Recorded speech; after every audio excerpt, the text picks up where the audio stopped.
Hi and welcome back to my YouTube channel.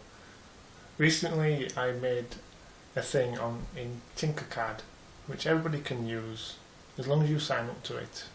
It says you're using a free account and you can download STL files and OBJ files and other files, or you can use other people's files that they made as well. I used some columns with certain rows and made something similar to Maker's Muse that Angus has made. I printed out in PLA purple plastic. Did set the rows. I know I've got to get the extrusion right on the over extrusion inside there to make it a little bit cleaner on the inside. This approximately took over 2.5 hours to print, believe it or not. 5 squares and then across and 5 squares high. Recently I had a power failure on my Delta 3D printer which it just exploded. It from normal switch, which should have been the fuse was really broke on it. The light on the fuse light, it lights up, so that should have really went first before the power supply. It was just down on the bottom, which will I'll give you a closer look if I can get to it closely. It's just down here. If you can see the black sooted mark down there.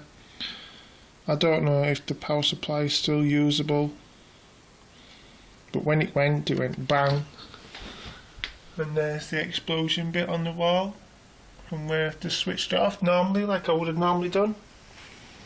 The cube was printed on my P3 steel rigid frame, which I upgraded from a Prusa. They were printed out at 0.3 and 0.3 on both settings on the first layer height, and then after that was 0.3. My nozzle diameter is 0.4, but I've recently found if you've got a 0.4 nozzle, if you can reduce that to 0.3 and leave it as a 0.4 nozzle and mess around with the extrusions, sometimes you can get a really finer print quality for the same size nozzle. That's what happens when I use it. I 3D printed a spool stand holder as well on my 3D printer.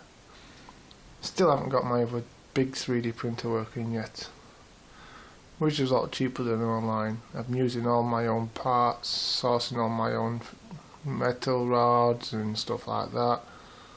Extrusions, 20mm extrusions. The CAD design this red part in Tinkercad as a spacer to make the bearings work, and also 3D printed a belt idler for the bed. If you love my 3D printed videos, please hit that like and subscribe button down below. And thanks for subscribing. Hope you have a nice day.